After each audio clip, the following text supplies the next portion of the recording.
Hello friends, this is the sixth lecture of Science and Technology. The topic is space technology. सो ये topic बहुत important है। आजकल बहुत ज़्यादा न्यूज़ में रहता है, मतलब हमेशा ही न्यूज़ में रहता है, या इससे रिलेटेड बहुत सारी टेक्नोलॉजीज़ जो हैं वो लॉन्च होती रहती हैं, ठीक है। तो इसलिए ये इम्पॉर्टेंट टॉपिक है। तो इसको समझने से पहले हम स्पेस टेक्नोलॉजी का कुछ जनरल बेसिक होता है जो हम समझ लेते हैं। तो पहले हम आते हैं कि हमारा इवोल्यूशन कैसे हुआ स्पेस टेक्नोलॉजी का, ठीक है। तो सबसे पहले हमारा जो इवोल्यूशन हुआ था, सबसे पहले सैटेलाइट लॉन्च व्हीकल्स आए थे जो बहुत ही स्मॉल सैटेलाइट्स को लॉन्च करते थे, ठीक है। वो कौन से कितने स्टेजेस होते थे, 4 स्टेजेस होते थे, और 40 kg जो है पेलोड जो है लोअर अर्थ ऑर्बिट में वो करते थे। फिर ऑगमेंटेड सैटेलाइट लॉन्च व्हीकल आए तो 23.8 mm तक जाने लगे और थोड़ा सा ज़्यादा टन गेन करने लगे, और 5 स्टेज था और ऑर्बिटिंग। फिर PSLV GSLV ये दोनों बहुत ही इंपॉर्टेंट है। तो PSLV और GSLV के बीच में जो डिफरेंस होता है, PSLV जो होता है जनरली PSLV लॉन्च करता है अर्थ ऑब्जर्वेशन सैटेलाइट और रिमोट सेंसिंग सैटेलाइट जो है वो लोअर अर्थ ऑर्बिट में लॉन्च करता है, ठीक है। और कुछ जो ज़्यादा हैवी सैटेलाइट्स हैं वो कहाँ पे लॉन्च करेगा, लोअर अर्थ ऑर्बिट में, और थोड़ा उससे कम वेट वाले सैटेलाइट्स जो है वो जियो सिंक्रोनस में भी लॉन्च करता है। पर ज़्यादातर PSLV अर्थ ऑब्जर्वेशन सैटेलाइट के रिमोट सेंसिंग सैटेलाइट के लिए यूज़ किया जाता है। ये सन सिंक्रोनस पोलर ऑर्बिट और लोअर अर्थ ऑर्बिट में लॉन्च करता है, कभी कभार GTO में भी लॉन्च करता है, ठीक है। ये 4 स्टेजेस होता है। फर्स्ट जो alternative liquid and solid stage, जो फर्स्ट एंड थर्ड होता है स्टेज होता है वो सॉलिड प्रोपेलेंट कंटेन करता है, और 2 और 4 जो होता है वो लिक्विड प्रोपेलेंट कंटेन करता है। देन रिसेंट अभी जो डेवलपमेंट्स हुए हैं, बहुत सारे मार्स ऑर्बिटल मिशन IRNSS, ये सब किससे लॉन्च हुए हैं, PSLV से। Now let's come to GSLV।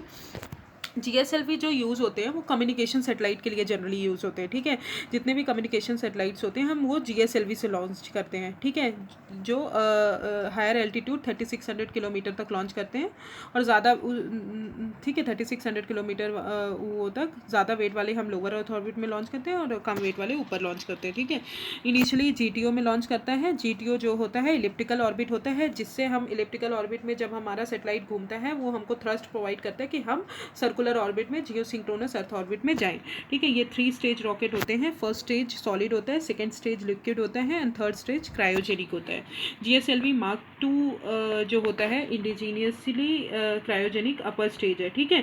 तो now let's come to PSLV और GSLV हो गया। देन GSLV Mark 3 आजकल हम यूज़ कर रहे हैं, जो कि हमने इनसेट 4 सीरीज़ में यूज़ किया है, ठीक है।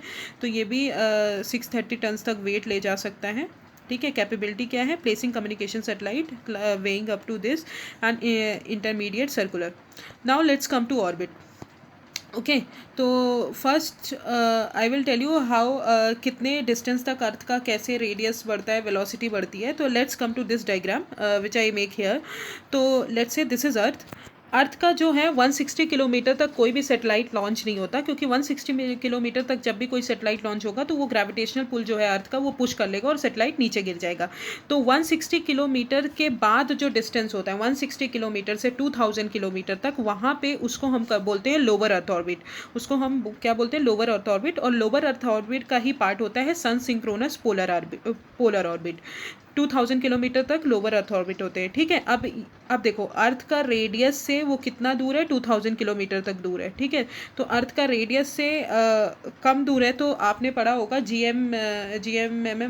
GMM upon V square is R square is equals to what, speed of the disc, ठीक है। तो जैसे ही हमारा रेडियस बढ़ेगा वैसे ही हमारी स्पीड कम होगी, ठीक है। तो रेडियस बढ़ेगा तो यहाँ पे स्पीड कम रहेगी, ठीक है। जैसे ही रेडियस बढ़ेगा तो स्पीड कम रहेगी। जन 2000 किलोमीटर के ऊपर जब जाएगा तो 35786 किलोमीटर आता है। तो 2000 से 35786 किलोमीटर तक हमारे जो होते हैं मीडियम अर्थ ऑर्बिट होते हैं, ठीक है। वहाँ से कहाँ तक, मीडियम अर्थ ऑर्बिट होते हैं। और फिर 35786 किलोमीटर पे हमारा जियो सिंक्रोनस ऑर्बिट होता है, जो कि 35786 किलोमीटर पे ही सिचुएटेड रहता है, ठीक है।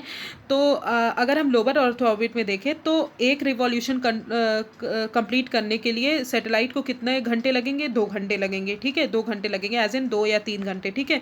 जैसे ही हम 2000 से ऊपर जाएंगे मीडियम अर्थ ऑर्बिट में, तो एक रिवॉल्यूशन कंप्लीट करने के लिए उसको 12 आवर लगेंगे, ठीक है। टाइम ज़्यादा बढ़ जाएगा क्योंकि हमारा जो है डिस्टेंस बढ़ गया, रेडियस बढ़ गया। जैसे ही हम 35786 किलोमीटर जाएंगे तो 24 आवर्स लगेंगे एक रिवॉल्यूशन को कंप्लीट करने के लिए। तो ठीक है, this is the lower earth orbit. I hope ये डायग्राम से आपको क्लियर हो गया होगा। So now let's come to what is geostationary and geosynchronous orbit. सबसे पहली बात, जियोस्टेशनरी जो ऑर्बिट होते हैं ये टाइप होते हैं जियोसिंक्रोनस ऑर्बिट के, क्योंकि जियोस्टेशनरी जो होता है वो इक्वेटर के एज इन मूविंग जो है अबव इक्वेटर के अबव है, मूव करता है, ठीक है। यहाँ पे आप देख सकते हैं तो जियो स्टेशनरी जो है इक्वेटर के अबव मूव कर रहा है, ठीक है। और जियो सिंक्रोनस जो है वो किसी भी डायरेक्शन में मूव करता है, पर जियो स्टेशनरी जो है इक्वेटर के अबव ही मूव करता है। और ये पार्ट किसका होता है, जियो सिंक्रोनस का ही पार्ट होता है, ठीक है। ये जो जियो स्टेशनरी है वो जियो स्टेशनरी नाम क्यों रखा गया, क्योंकि स्टेशनरी रहता है विथ रिस्पेक्ट टू अर्थ, ठीक है। इंक्लिनेशन जो होता है इक्वेटर के साथ इसका 0 डिग्री होता है। Now let's come to geosynchronous satellite. Geosynchronous जो ऑर्बिट्स होते हैं वो 2 कंडीशन फॉलो करते हैं। पहला तो टाइम जो होता है उनको लगना चाहिए 24 घंटे, ठीक है। और रोटेशन जो है वो अर्थ के डायरेक्शन में ही रोटेट होना चाहिए, ठीक है। जैसे वेस्ट टू ईस्ट रोटेट हो रहा है तो जियो सिंक्रोनस भी वेस्ट से ईस्ट ही रोटेट होंगे। और जनरली ये हमेशा विजिबल रहते हैं अर्थ से। और ये शेप कौन सा बनाते हैं, 8 का शेप बनाते हैं। तो आप यहाँ पे देख सकते हैं जियो सिंक्रोनस यहाँ पे है, 29 डिग्री से जियो स्टेशनरी से एंगल बना रहे हैं और ये हमेशा 8 का शेप बनाते हैं। Now let's come to sun synchronous polar orbit. Sun synchronous orbit क्या होते हैं, ये भी ये जो सैटेलाइट होते हैं ये सोलर टाइम जो है इनका सेम रहता है जब वो अर्थ को क्रॉस करता है। जब कोई भी सैटेलाइट अर्थ को क्रॉस करेगा तो इनका सोलर टाइम सेम रहेगा। 1 rotation of orbit per day लगाते हैं ये, ठीक है। तो ये सन सिंक्रोनस पोलर ऑर्बिट हो गए। देन पोलर ऑर्बिट, पोल्स से पोल्स जो घूमते हैं, that is called polar orbit. तो आप यहाँ पे देख सकते हैं जो जियो स्टेशनरी ऑर्बिट होते हैं वो एल्टीट्यूड 35,000 किलोमीटर तक, ऑर्बिटल पीरियड 24 आवर्स लेते हैं। मीडियम और ऑर्बिट 18,000 मतलब वही 18,000 किलोमीटर के पास होते हैं, 6 आवर्स लेते हैं। और lower earth orbit 750 kilometre 90 minutes लेते हैं, ठीक है। तो this is the diagram of lower earth orbit, medium और orbit and geostationary orbit. Okay, so these are the some Indian Space Research Organisation. तो ये आप अच्छे से पढ़ लीजिए। विक्रम स्पेस साराभाई सेंटर कहाँ कहाँ लोकेटेड है, तो ये थोड़ा इंपॉर्टेंट है, तो ये आप एक बार अच्छे से देख लीजिएगा। आप स्क्रीनशॉट ले लीजिएगा इस डायग्राम का, so it will be beneficial for you. Now let's come to joint lunar polar exploration mission. Okay, तो joint lunar polar exploration mission जो है, लूनार किसे हम बोलते हैं, हमारा जो मून का सरफेस होता है उसे हम लूनार बोलते हैं, ठीक है। ये किसने लॉन्च किया है, अभी ये न्यूज़ में क्यों है, क्योंकि डिटेल्स जो है इसकी अभी जापान एरोस्पेस एक्सप्लोरेशन एजेंसी ने अभी इसकी डिटेल्स को रिलीज़ किया है। तो ये लॉन्च किसने किया है, ये जो joint lunar polar exploration mission है ये इसरो और जापान का जॉइंट मिशन है, ठीक है। ये बहुत अच्छे से याद कर लीजिए किसका मिशन है, इसरो एंड जापान का मिशन है। इसरो और जापान का मिशन है जो 2017 में बनाया गया था, जिसका एम था कि लैंडर और रोवर को हम मून के सरफेस पे रखेंगे, ठीक है, मून के सरफेस पे रखेंगे। बट ये मिशन जो है ये अभी तक लॉन्च नहीं हुआ है। ये लॉन्च कब होगा, 2023 में लॉन्च होगा। तो ये आप अच्छे से याद कर लीजिए, ये अभी तक लॉन्च नहीं हुआ है, 2023 में लॉन्च होगा, ठीक है। द मिशन जो है वो 6 मंथ चलेगा, जिसका टारगेट क्या है कि वो जो मून का साउथ पोल है जहाँ पे लाइट नहीं पहुँचती है सन की, उसको वो कॉन्स्टेंटली टारगेट करेगा, ठीक है। तो इसलिए कि मून के साउथ पोल को वो देखे। 6 मंथ का मिशन है, मून के साउथ पोल के लिए है। सनलिट रीजन उसे बोला जाता है जहाँ पे सन की लाइट नहीं पहुँचती है। जापान जो है वो क्या बिल्ड करेगा, लैंडिंग मॉड्यूल और रोवर बिल्ड करेगा, ठीक है, रोवर जो वहाँ पे रोव करे और वहाँ पे देखे। और इसरो जो है डेवलप करेगा लैंडर सिस्टम जो है लैंड रोवर को लेगा और वो लैंड करेगा मून के साउथ पोल पे, और वो रोवर को फिर चलाएगा और रोवर जो है वहाँ का ऑन साइट मैकेनिज्म करेगा। तो this is the mission. And rover जो है वहाँ का अब उनके रोवर क्या करेगा, तो रोवर जो है एरिया को ऑब्जर्व करेगा, कितना वाटर वहाँ पे प्रेजेंट है वो और कितना डिस्ट्रीब्यूटेड है वो देखेगा, और डिटेक्ट करेगा हाइड्रोजन, और माइन करेगा, कुछ सैम्पल्स कलेक्ट करेगा वहाँ से कि कौन कौन से जो हमारे फर्दर एक्सप्लोरेशन के लिए यूज़फुल हो। ठीक है, ऑब्जेक्टिव क्या है इसका?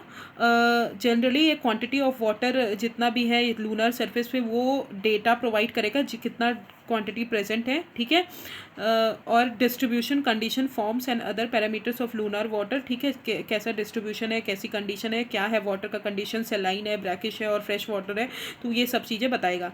ये क्या करेगा? It needed to explore surface of low gravity celestial bodies. ठीक है, जितनी भी मून के अंदर जो भी बॉडीज़ होंगी, कुछ कुछ जो छोटी छोटी बॉडीज़ हैं उनको एक्सप्लोर करेगा, और फिजिबिलिटी है अदर सच मिशंस के लिए जो भी हम फ्यूचर में करेंगे।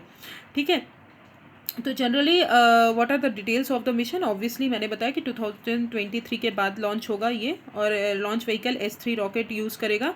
लॉन्च मास 6 टन है और 350 kg पेलोड मास है। मोर देन 3 मंथ्स और करेगा, 6 मंथ में कंप्लीट हो जाएगा। South pole of the region में वो करेगा। मेजर मिशंस क्या क्या है? Water detection, science instrument and environment measuring instrument. Now related news, Sofia जो है नासा का स्पेस ऑब्जर्वेटरी है, तो ये आप अच्छे से याद कर लीजिए। सोफिया क्या है? नासा का स्पेस ऑब्जर्वेटरी है, जो कि स्ट्रेटोस्फेयर, उसका फुल फॉर्म क्या है? Stratospheric observatory for infrared astronomy. Stratospheric observatory for infrared astronomy. ठीक है, ये इसने अभी इंडिकेट किया है कि वाटर जो है मून के हर सरफेस पर प्रेजेंट है। ठीक है, सोफिया जो है एयरबोर्न ऑब्जर्वेटरी है, कहाँ का? नासा और जर्मनी एरोस्पेस सेंटर का। उसने डिटेक्ट किया है water molecules in Clavius crater located in moon southern hemisphere में मून के लोकेटेड है। Now let's come to why हम इतना साउथ पोल पे फोकस कर रहे हैं। साउथ पोल जो है हमेशा जो है लाइट वहाँ पे नहीं पड़ती है, तो वो हमेशा अनडिस्टर्ब्ड रहता है। मतलब हमको बहुत अनडिस्टर्ब रहता है, और हमको बहुत सारी इन्फॉर्मेशन पता चलेंगी अगर हम वहाँ जाएंगे, क्योंकि वहाँ पे बहुत कम लोग जाते हैं। ठीक है, तो वहाँ पे बहुत सारे रिकॉर्ड्स हमको मिल सकते हैं। तो हमने देखा है कि एस्टिमेट किया है कि 100 मिलियन टन्स ऑफ वाटर जो है साउथ पोल में प्रेजेंट है। ठीक है, it's elemental and positional advantage make it a suitable pit stop for future space exploration. Generally ammonia, hydrogen, methane, sodium, mercury, silver के भी ट्रेसेस पाए जाते हैं, जो कि एसेंशियल रिसोर्सेज हैं और जो हम बाद में भी यूज़ कर सकते हैं। ठीक है, तो this is the joint lunar polar exploration mission. I hope I have clear the topic. Now let's come to Mars orbital mission. Generally Mars orbital mission ने 6 इयर्स कंप्लीट कर लिया है। मार्स ऑर्बिटल मिशन किसने launch किया था? इसरो ने launch किया था। मार्स ऑर्बिटल मिशन जो है, जिसको हम मंगलयान मिशन भी बोलते हैं, जो कि पहला इंटरप्लैनेटरी मिशन है। इंटरप्लैनेटरी मतलब फर्स्ट टाइम हम किसी अपने प्लैनेट से दूसरे प्लैनेट में गए थे, तो इंटरप्लैनेटरी मिशन है मार्स, इसरो का। ठीक है, किससे लॉन्च किया गया है? PSLV C25 से लॉन्च किया गया है। तो आप ये अच्छे से याद कर लीजिए कि जो मार्स ऑर्बिटल मिशन जो है वो PSLV C25 से लॉन्च किया गया है, और 2013 में लॉन्च किया गया था। 2014 में वो पहुंचा था मार्टिन सर्विस पे। ठीक है, उसका ऑब्जेक्टिव क्या था? साइंटिफिक, ऑब्वियसली मिनरलॉजी हमको पता करना है, मॉर्फोलॉजी, उसका एटमॉस्फेयर कैसा है। ठीक है, मार्स का। फिर उसके बाद टेक्नोलॉजिकल हमको क्या है? नेविगेशन हमको पता करना है, प्लानिंग करना है, मैनेजमेंट करना है। तो इसलिए हमने ऑब्जेक्टिव्स ये थे। ठीक है, मार्स ऑर्बिटल मिशन जो है 5 पेलोड्स को कैरी करता है टू कंप्लीट साइंटिफिक ऑब्जेक्टिव। ठीक है, 5 पेलोड्स को कौन कौन से हैं? 5 payload: methane sensor for Mars, Mars colour camera, Lyman alpha photometer, thermal infrared imaging spectrometer and Mars exospheric neutral composition analyser. तो these are the 5 payloads of the Mars orbital mission. Now let's come to how MOM has help so far. कैसे हमको Mars orbital mission ने help किया? तो ये help कैसे किया? हमको मार्टियन एटलस बनाने का मौका मिला। ठीक है, हेल्प प्रिपेयर करने का। फिर डस्ट स्टॉर्म्स जो है मार्स में वो कितने किलोमीटर तक जा रहे हैं, हमको वो हेल्प मिली। ठीक है, एल्बिडो हमने मार्स का पता किया कि क्या है। एल्बिडो मतलब होता है कि जितना भी हमारा सोलर एनर्जी आ रही है उतनी get reflected back to the space, जो भी स्पेस पे चली जा रही है उसे हम एल्बिडो बोलते हैं। आई होप आपने एल्बिडो ऑफ अर्थ पढ़ा हो। जितनी भी एनर्जी आ रही है, सोलर एनर्जी हमारी, वो जो टेरेस्ट्रियल रेडिएशन के थ्रू रिफ्लेक्टेड बैक हो जाती है, उसे ही हम एल्बिडो बोलते हैं। ठीक है, इट इज़ अ ठीक है। तो एल्बिडो ऑफ मार्स के बारे में पता चलेगा। ठीक है, मार्स के 2 मून होते हैं, I hope you know about this, Phobos and demos. Phobos जो होता है क्लोजेस्ट और बिगेस्ट मून होता है मार्स का। ठीक है, अदर कौन सा होता है, डेमोस होता है। ठीक है, इमेजेस हाईलाइट क्रेटर्स, इमेजेस जो भी हमने कलेक्ट किए हैं वो हमको फोबोस के क्रेटर्स के बारे में बताती हैं, स्टिकनी, स्क्लोविस्की एंड रोशे एंड ग्रिल्ड्रिग। ठीक है, तो these are the Mars orbital mission के बारे में ये है। मार्स ऑर्बिटल मिशन इंपॉर्टेंट है, आपको पता होना चाहिए। And let come to other Mars initiative जो इंटरनेशनल लेवल पे लॉन्च किए गए हैं, वो क्या क्या है। सबसे पहला है एक्सोमार्स 2022, जो कि जॉइंट इम्प्लीमेंटेशन प्रोग्राम है किसका, रशियन स्पेस एजेंसी का और यूरोपियन स्पेस एजेंसी का। ठीक है, इट कंप्राइजेस 2 मिशंस, 2 मिशंस हैं। पहला तो है ट्रेस गैस ऑर्बिटर, जितने भी गैस हैं उनको ट्रेस करना है। सेकंड जो है रोवर और सरफेस प्लेटफॉर्म, रोवर को लैंड करना है और सरफेस प्लेटफॉर्म को देखना है। ये कहाँ कब के लिए प्लान है, 2022 के लिए प्लान है। ठीक है, सेकंड जो फेज़ है वो 22 के लिए प्लान है, फर्स्ट फेज़ है 2016 में किया गया। फिर मार्च 2020 रोवर जो है वो नासा का मिशन है। ठीक है, जो हमारे रॉक सैंपल्स कलेक्ट करेगा मार्स के, और 2020 में अभी लॉन्च हुआ है, तो ये इंपॉर्टेंट हो सकता है।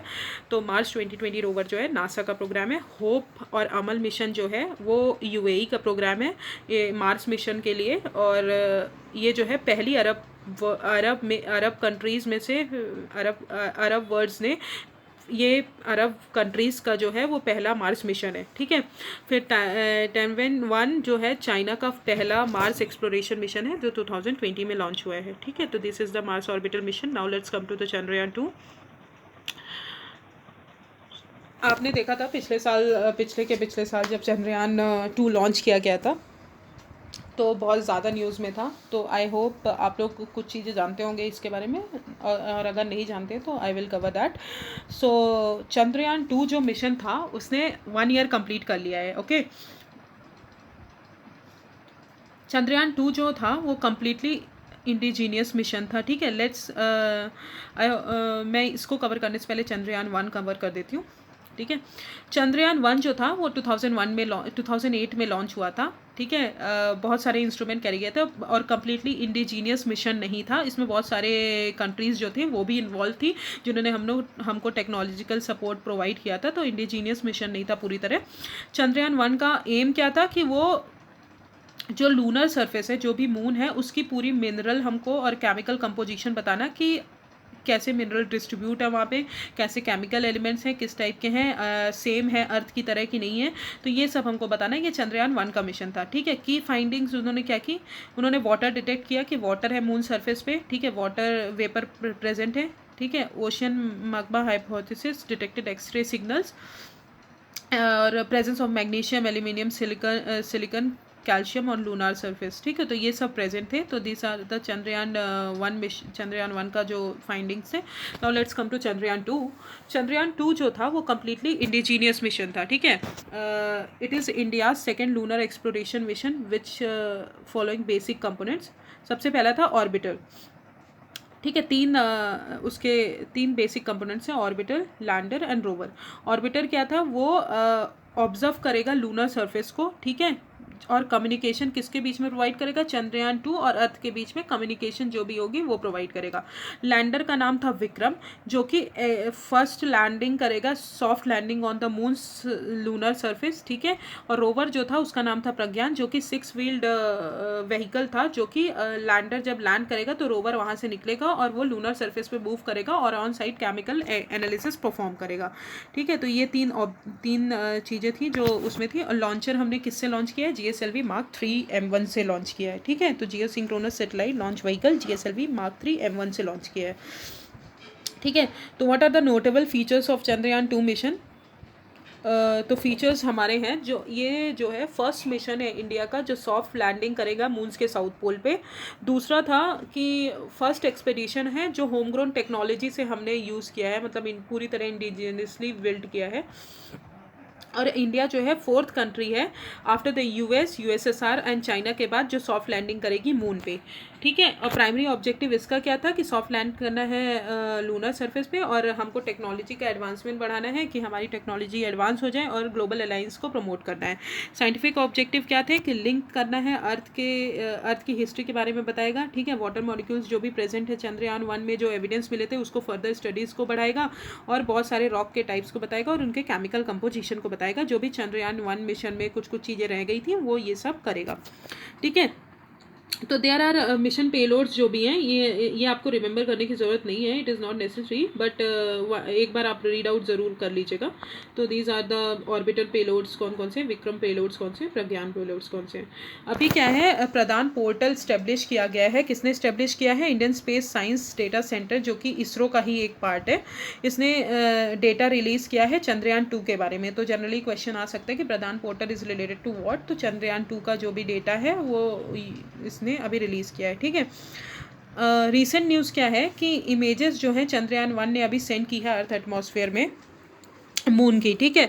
तो images show that moon may be rusting at poles, and Chandrayaan 1 data indicates that moon poles are home to water, ठीक है। जो भी मून के पोल्स हैं, मून में जैसे अर्थ में पोल्स होते हैं वैसे मून में भी पोल्स होते हैं। तो मून के पोल्स में जो है वाटर फाउंड हुआ है, और मून का जो सरफेस है वो आयरन रिच सरफेस है, पर आयरन से सरफेस है, and not water and oxygen. NASA believes that atmosphere might be partially responsible for the same, ठीक है। क्योंकि नासा ने बिलीव किया कि एटमॉस्फेयर रिस्पॉन्सिबल है इन सब चीज़ों के लिए, ठीक है। तो ये हो गया Chandrayaan 1, Chandrayaan 2, and what are the features of Chandrayaan 2। So now let's come to the Indian regional navigation satellite system, very important topic, Indian regional navigation satellite system. अभी ये न्यूज़ में क्यों है कि इंडिया का IRNSS जो है वो किसका पार्ट हो गया है? World wide radio navigation system का, ठीक है। इंडिया जो है 4th कंट्री है जिसने अपना खुद का इंडिपेंडेंट रीजनल नेविगेशन सैटेलाइट बनाया था, जो कि रिकग्नाइज किसके अंदर हो गई है? इंटरनेशनल मैरीटाइम ऑर्गेनाइजेशन के world wide radio navigation system में, ठीक है। अदर 3 कौन कौन से हैं? 4th कंट्री तो इंडिया है, अदर 3 है यूएस का GPS है, रशिया का ग्लोनास है, और चाइना का बेडू है, ठीक है। तो ये 3 पहले से थे, और बाकी सैटेलाइट का आप नाम मुझे बताइएगा। I have noted in the above, but आप मुझे कमेंट सेक्शन में बाकी जापान का कौन सा सैटेलाइट है जो कि इसका पार्ट नहीं है, और रशिया का कौन सा सैटेलाइट जापान का कौन सा सैटेलाइट है जो इसका पार्ट नहीं है, और यूरोप का कौन सा सैटेलाइट है जो इसका पार्ट नहीं है। तो आप मुझे उनका दोनों का नाम बताइएगा कमेंट सेक्शन में, मैं आपको नहीं बता रही हूँ। I have noted in that, but you should give me answer in the comment section, ठीक है। तो इंटरनेशनल मैरीटाइम ऑर्गेनाइजेशन जो है यूनाइटेड नेशन की एजेंसीज है जो सेफ्टी और सिक्योरिटी शिपिंग इंडस्ट्री के लिए फाउंड करती है, और WWRNS जो है वो IMO का ही एक प्रोसेस है जो कि नेविगेशन प्रोवाइड करता है हमको हर उसमें, ठीक है। तो let's come to IRNS, Indian regional navigation satellite system. सबसे पहले IRNSS जो है वो हमको किस लिए हमने अपना इंडिया का सिस्टम बनाया कि हम ग्लोबली डिपेंडेंट ना रहें GPS सिस्टम पे, ठीक है। ये किस लिए है? हमको किसकी इंफॉर्मेशन बताना कि हमारी पोजीशन क्या है, वो है IRNSS का डिज़ाइन इसलिए किया गया, ठीक है। ये ये कितना एरिया कवर करता है? इंडिया को तो कवर करता ही है, plus 1500 kilometre from the Indian boundary जो है उनको भी कवर करता है। इसमें जो है 7 सैटेलाइट्स आते हैं, जो कि 3 सैटेलाइट्स जो हैं जियो स्टेशनरी अर्थ ऑर्बिट में प्लेस किए गए हैं, और 4 सैटेलाइट जो है जियो सिंक्रोनस ऑर्बिट में प्लेस किए गए हैं, ठीक है। At inclined at 29 degree equator, ठीक है। ईस्ट सैटेलाइट्स जो हैं जिनके 3 रुबीडियम एटॉमिक क्लॉक है, ठीक है।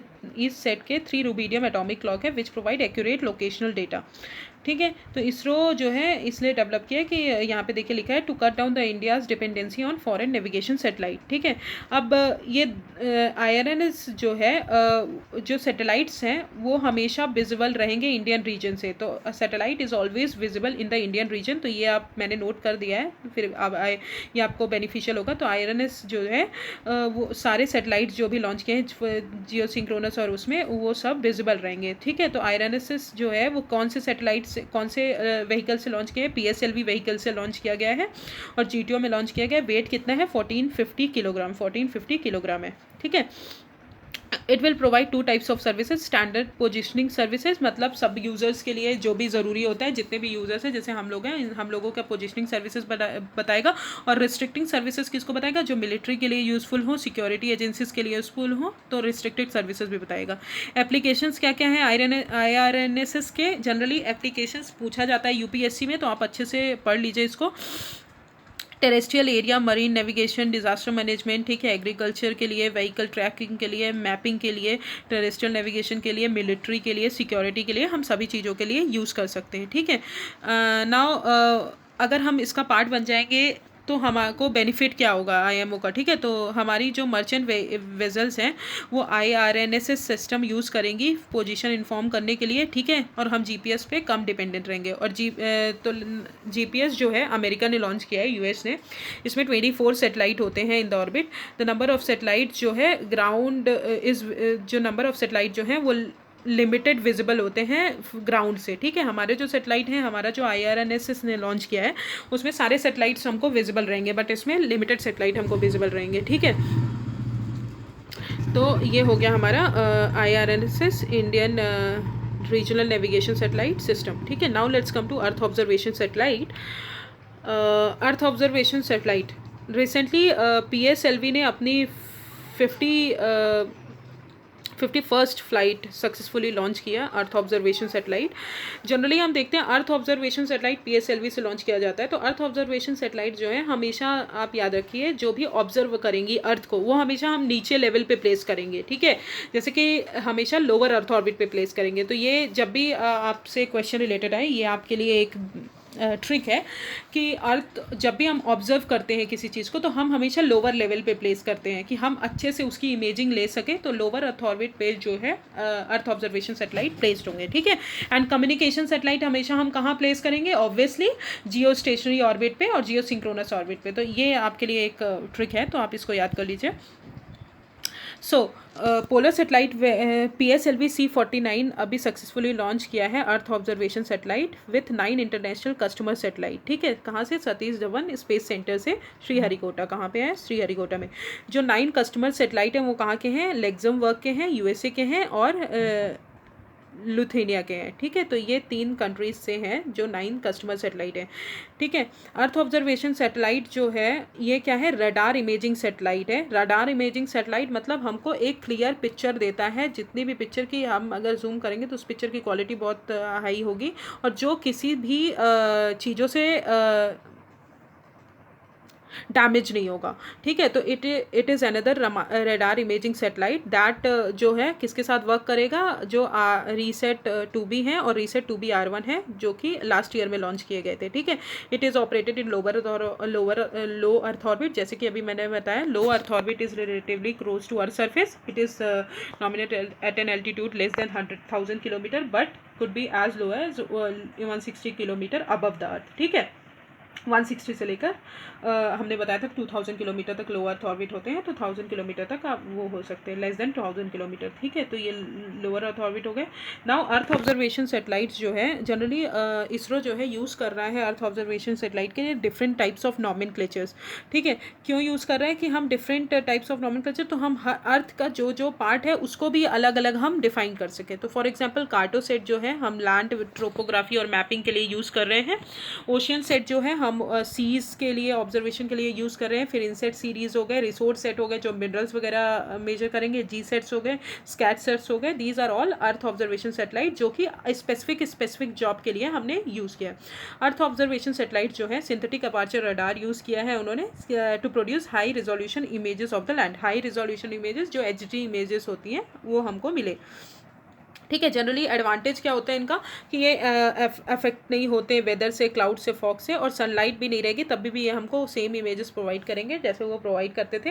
और जनरली ये uses X band radars use करते हैं, ठीक है। तो these are the some features of earth observation satellite PSLV C49 से लॉन्च किया गया है, ठीक है। Now come to application of earth observation satellite. अब अर्थ ऑब्जर्व कर रहे हैं तो क्या क्या, obviously forest mapping, land mapping, agriculture के लिए, जियो स्पेशियल काउंटर मैपिंग के लिए, ठीक है, सॉइल असेसमेंट के लिए, mapping resources like mineral water, ठीक है, मिलिट्री रिक्वायरमेंट भी हम यूज़ करते हैं, तो याद रखिएगा मिलिट्री के लिए भी हम यूज़ कर सकते हैं, और वेदर और क्लाइमेट ऑब्जर्व करने के लिए।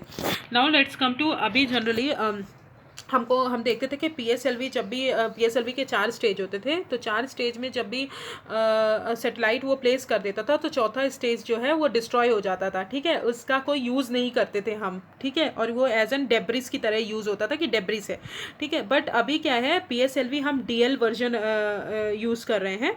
पीएसएलवी डीएल में हम 2 स्ट्रैप-ऑन्स यूज़ करते हैं, ठीक है। आई होप आपको पता होगा पीएसएलवी कोर अलोन वर्जन क्या होता है, पीएसएलवी जनरल वर्जन क्या होता है, पीएसएलवी एक्सेल क्या होता है, एंड पीएसएलवी डीएल। तो these are the variants of PSLV. तो पीएसएलवी का एक वन ऑफ द वेरिएंट है पीएसएलवी डीएल, जिसमें 2 स्ट्रैप-ऑन्स होते हैं, ठीक है।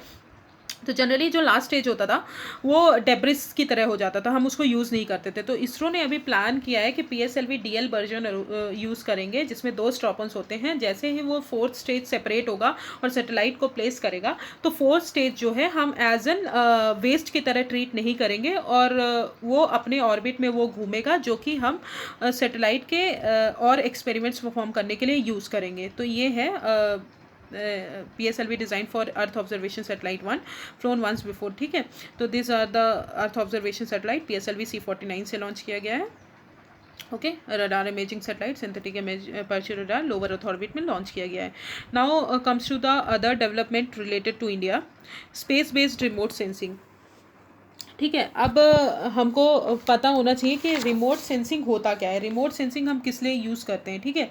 रिमोट तो अभी ये न्यूज़ में क्यों है, डिपार्टमेंट ऑफ स्पेस ने अभी रिमोट सेंसिंग पॉलिसी जो है बनाई है 2020, ठीक है। तो space based remote sensing, remote मतलब क्या होता है कि कुछ जो कि हमारा बहुत दूर सिचुएटेड हो, ठीक है, दूर रखा हो। फॉर एग्जांपल रिमोट एरियाज़ को हम बोलते हैं, क्योंकि हम जहाँ पे रहते हैं वहाँ से बहुत दूर है, इसलिए रिमोट एरियाज़ बोलते हैं, ठीक है। तो रिमोट मतलब क्या होता है, something which is situated far away, okay. Then sensing मतलब क्या होता है कि हम इंफॉर्मेशन जो है, डेटा जो है हमको मिल सके, ठीक है। तो सेंसिंग मतलब सेंस करना किसी चीज़ को, लाइक टेम्परेचर प्रेशर के अकॉर्डिंग डेटा। तो रिमोट सेंसिंग का मतलब क्या होता है, वो डिटेक्ट करता है और मॉनिटर करता है क्या, जो हमारे अर्थ के फिजिकल कैरेक्टरिस्टिक्स हैं। फॉर एग्जांपल वेदर हो गए, प्रेशर हो गए, ठीक है, रिवर्स हो गई हमारी, हमारा टेम्परेचर हो गया, तो ये सब जो है डिटेक्ट करता है, that is called remote sensing, ठीक है। रिमोट सेंसिंग कैसे वर्क करता है, वो एक सिग्नल भेजेगा और फिर सिग्नल के अकॉर्डिंग जितना भी सेंस करेगा डेटा, और फिर वो ट्रांसमिट करेगा अर्थ पे, ठीक है। तो these are remote sensing.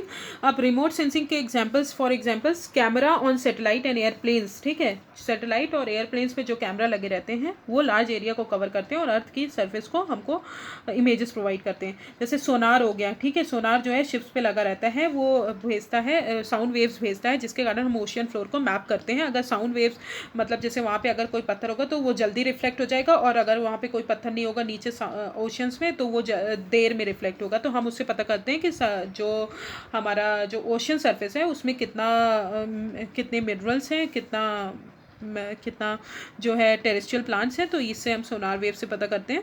Remote sensing जो है वो चेंजेस भी डिटेक्ट करता है और डिफरेंट रेजोल्यूशन पे इमेज को देता है हमको, ठीक है। Space based remote sensing is the process of detecting and monitoring the physical characteristic of an area from the satellite, aircraft और अनमैन्ड एरियल व्हीकल। तो इन सब से हमको बताता है, ठीक है। स्पेस रिमोट सेंसिंग पॉलिसी 2020 जो है वो क्या एम करती है, सबसे पहली बात तो पॉलिसी जो है एनकरेज करती है स्टेक होल्डर्स को, कंट्रीज़ के, कि आप activities space based remote sensing activities बढ़ाएं और उसको कमर्शियलाइजेशन मतलब हमारे मार्केट की तरफ बढ़ाएं। जैसे हमारा का इंडिया का स्पेस टेक्नोलॉजी बढ़े, इंडियन इंडस्ट्रीज़ को प्रमोट करता है, ठीक है। Easy access to space based remote sensing data, concentrate on realization of space based remote sensing system, ठीक है। Provide timely and responsive regulatory environment. Remote sensing data policy जो थी 2011 की, वो बहुत रिस्ट्रिक्टेड थी क्योंकि वो लेस अपॉर्चुनिटी प्रोवाइड करती थी अदर सेक्टर्स को। जनरली पहले प्राइवेट सेक्टर पे फोकस नहीं किया जाता था, तो अब प्राइवेट सेक्टर पे फोकस किया जा रहा है। तो इसलिए हर इंडस्ट्री को अलग अलग स्पेसिफिक रूल दे के स्पेस रिमोट सेंसिंग पॉलिसी ने इसमें एनहांस किया है, ठीक है। Now let's come to other methods of remote sensing. Other methods कौन कौन से हैं? लिडार होता है, रडार होता है, सोनार होता है, हाइपर स्पेक्ट्रल इमेजिंग होता है। लिडार क्या होता है? लाइट भेजता है, लाइट से हम जो है डिस्टेंस मेजर करते हैं, ठीक है। Use optical measurement of scattering light, scatter light करता है तो जितने डिस्टेंस में वो लाइट पहुंचेगी तो हम उस एरिया का डिस्टेंस मेजर कर सकते हैं। फिर रडार होता है, रेडियो वेव सिग्नल वो करता है जो कि एंगल और वेलोसिटी के बारे में हम पता कर सकते हैं। सोनार जो है ऑब्वियसली लैंडस्केप जो इकोस भेजते हैं, साउंड वेव्स जो कि हम लैंडस्केप के लिए यूज़ करते हैं। और हाइपर स्पेक्ट्रल इमेजिंग जो होते हैं वो वाइड स्पेक्ट्रम यूज़ करते हैं, हर टाइप की, मतलब इलेक्ट्रोमैग्नेटिक स्पेक्ट्रम, आई होप आपने पढ़ा होगा, एक्सरेज, गामा रेज और ये सब। तो ये सब लाइट्स को हाइपर स्पेक्ट्रल इमेजिंग जो है इन सब लाइट्स को मेजर करता है, breaking down in different spectral images में ब्रेक करके वो इमेजिंग करता है। Now let's come to Indian national space promotion and authorization centre.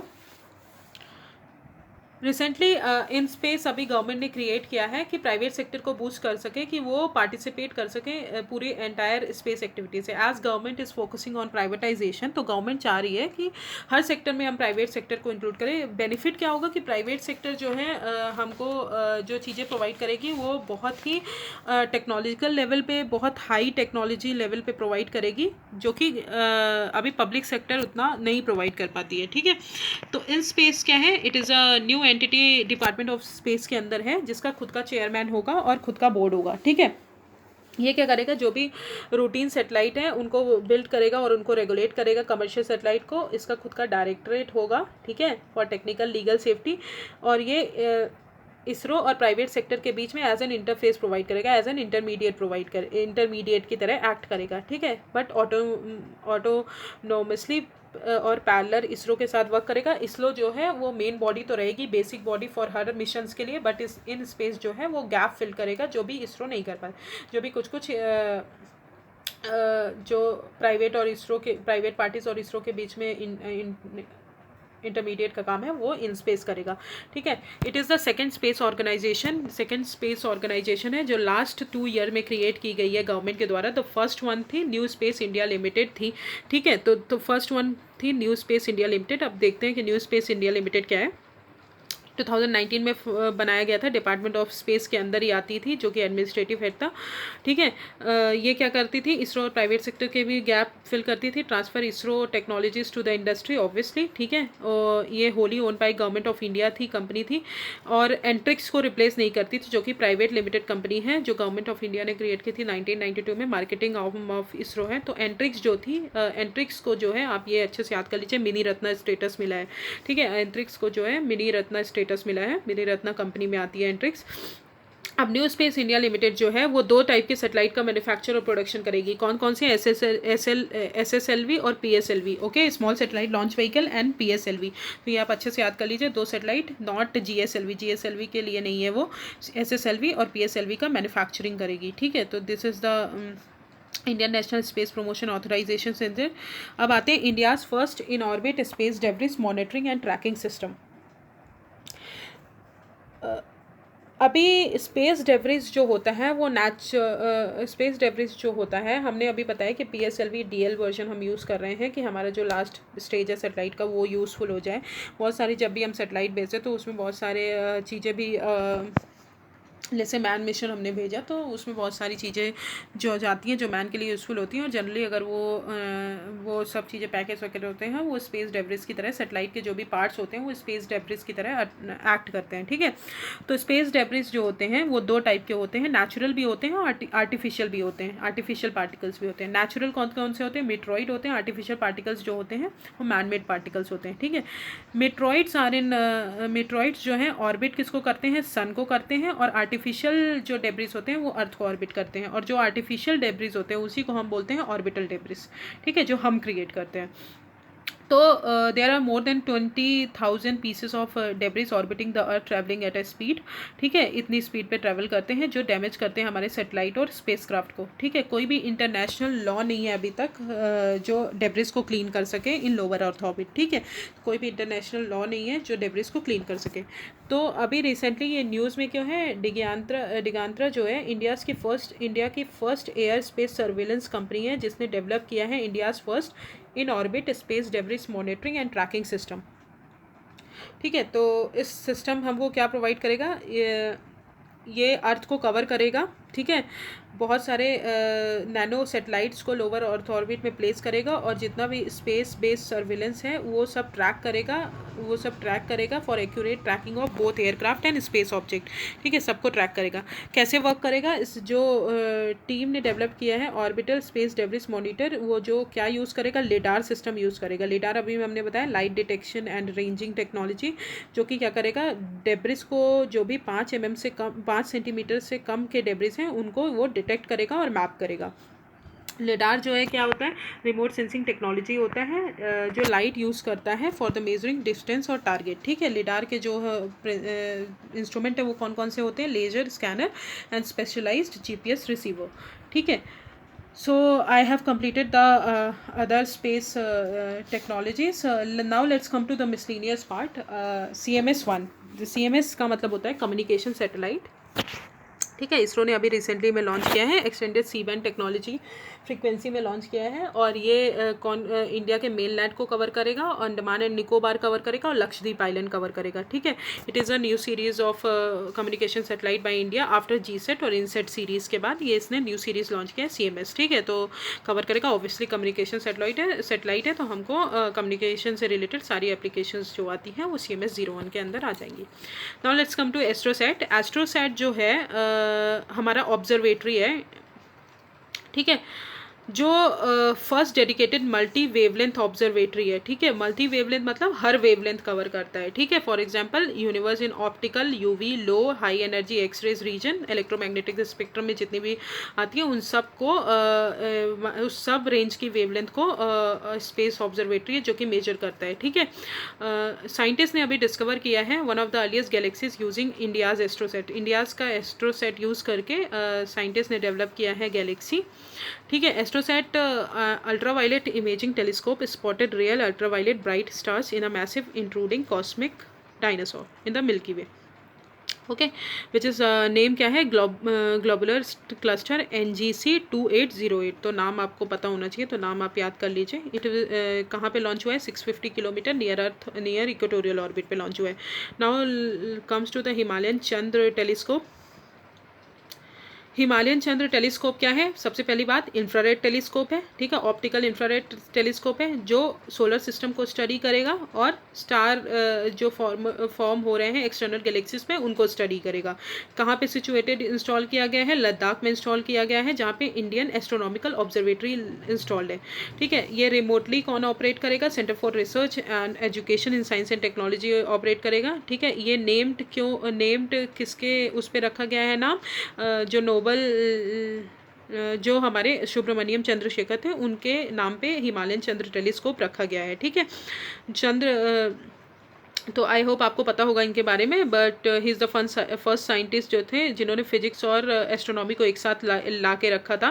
ठीक है, इन्होंने चंद्र लिमिट एक बनाया था जो कि बताता है कि हमारे जो स्टार्स थे वो बहुत मैसिव हैं, सन से ज़्यादा बड़े हैं, जो कि जब डाइड होते हैं तो वो ब्लैक होल्स फॉर्म करते हैं। ठीक है, और इनको नोबेल प्राइज़ भी मिला है फिजिक्स में।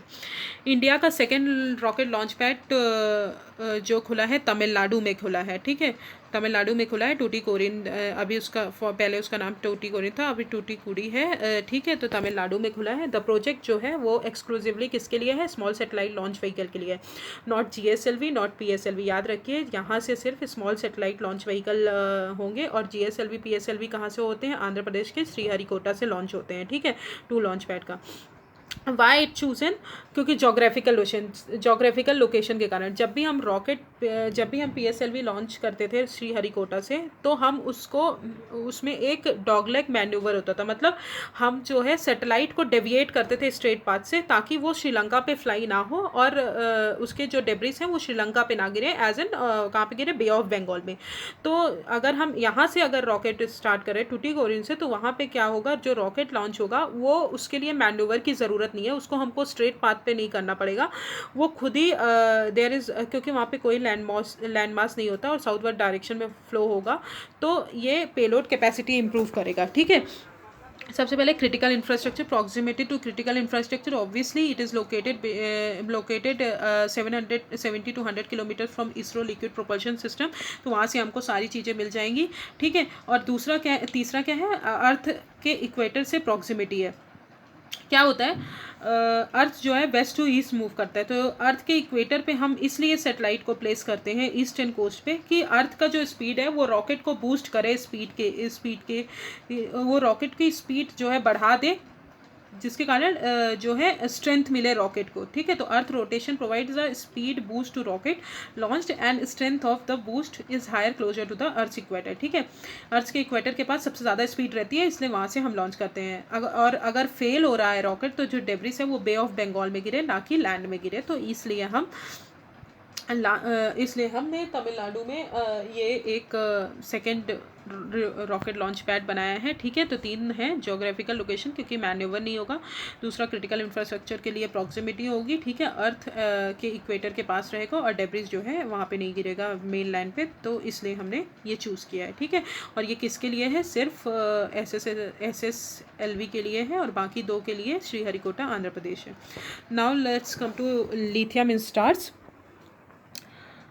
स्टार्स जो है जब भी उनके मैकेनिज़्म है इवोल्यूशन का कि वो लिथियम डिस्ट्रॉय करते हैं जैसे ही वो रेड जाइंट्स में जाते हैं। आप यहाँ देख रहे हैं स्टेलर नेबुलर है, ठीक है। पहले एवरेज स्टार बनता है और दूसरे साइड वो मैसिव स्टार बनता है। एवरेज स्टार रेड जाइंट में कन्वर्ट होता है, फिर प्लानरी नेबुला में, फिर वाइट ड्रॉप बनता है, ठीक है। ऐसे ही massive star red supergiant में कन्वर्ट होता है, फिर सुपरनोवा में, फिर न्यूट्रॉन स्टार और ब्लैक होल बनता है, ठीक है। तो जनरली मैकेनिज़्म जो हमको है इवोल्यूशन स्टार का, वो बताता है कि लिथियम जो है डिस्ट्रॉय हो जाता है जब भी स्टार जो है रेड जाइंट में इवॉल्व होते हैं, ठीक है। planets were known to have more lithium than their stars as in the case with the earth and sun pair, ठीक है। however कुछ जो स्टार्स हैं, अभी हमने देखा कि मैकेनिज्म जो है वो बताता है कि लिथियम डिस्ट्रॉय हो जाता है, पर कुछ स्टार्स जो हैं वो लिथियम रिच होते हैं, तो ये जो है कॉन्ट्रोडिक्शन हो गया अर्लियर अंडरस्टैंडिंग से, क्योंकि लिथियम डिस्ट्रॉय हो जाता है, ठीक है। तो यहाँ पे देखते हैं, according to the research of Indian scientist, जब भी स्टार जो है ग्रो होता है रेड जाइंट स्टेज से रेड क्लम्प स्टेज में, तो वो लिथियम प्रोड्यूस करते हैं, जिनको हम बोलते हैं हीलियम फ्लैश, ठीक है, जो कि हमको लिथियम देते हैं। तो ये इसका वो है कि जब भी हम रेड जाइंट स्टेज से रेड क्लम्प स्टेज में जाते हैं तो लिथियम प्रोड्यूस करते हैं, जिसको हम हीलियम फ्लैश भी बोलते हैं। और वो जो है हीलियम फ्लैश जो है वो रिच रहते हैं लिथियम में, इसलिए हमको लिथियम फाउंड होता है, ठीक है। फिर आते हैं सोनिक बूम। सोनिक बूम क्या है, सोनिक मतलब आपको पता होगा साउंड से रिलेटेड है, बूम मतलब ज़्यादा, ठीक है। तो सोनिक बूम जब भी एरोस्पेस और एयरक्राफ्ट जो है फ्लाई होते हैं तो हमको ग्राउंड में एक आवाज़ आती है, थंडर लाइक नॉइस होती है, जो कि स्पीड ऑफ साउंड से ज़्यादा होती है, उसे ही हम सोनिक बूम बोलते हैं, ठीक है। सुपरसोनिक जो स्पीड ऑफ साउंड से ज़्यादा होती है उनको हम सुपरसोनिक बोलते हैं। तो सोनिक बूम का किससे बोलते हैं, it is a thunder like noise जो हमको हर्ड होती है, ग्राउंड में हम सुनते हैं जब भी एरोस्पेस व्हीकल फ्लाई होते हैं, जो कि स्पीड जो है faster than the speed of sound, ठीक है। As long as the source of the sound keeps moving slower than the speed of sound itself, this source से अ ट्रक और a plane remains nested within the sound waves that are travelling in all direction, ठीक है। जब भी aircraft flow होता है at a supersonic speed, तो field जो होती है साउंड वेव्स की वो रेयर ऑफ द क्राफ्ट रहती है, ठीक है। देन स्पेस ब्रिक्स, अभी इसरो ने और Indian institute of science and Bengaluru ने डेवलप किया है एक प्रोसेस जिसमें वो स्पेस ब्रिक बनाएंगे ऑन द लूनर सरफेस, मतलब मार्स किस पे, मून पे वो क्या बनाएंगे, स्पेस ब्रिक्स बनाएंगे। ये कैसे बनाएंगे, ये यूरिया यूज़ करेंगे और ह्यूमन यूरिन यूज़ करेंगे, यूरिया जो सोर्स फ्रॉम ह्यूमन यूरिन, उसको मिक्स करेंगे लूनर सॉइल के साथ to build structure on the moon, ठीक है, स्ट्रक्चर ऑन द मून। तो मैंने ये कवर कर दिया है स्पेस एंड टेक्नोलॉजी का फर्स्ट पार्ट। सेकंड पार्ट अभी मैं थोड़ी देर बाद आपको कल तक या आज ही में पढ़ा दूँगी सेकंड पार्ट। तो इसके 2 पार्ट, आई थिंक इसके 2 पार्ट रहेंगे इस वीडियो के। तो आपको अगर आगे कोई प्रॉब्लम हो तो आप मुझे कमेंट सेक्शन में मैसेज कर दीजिएगा। और so thank you so much.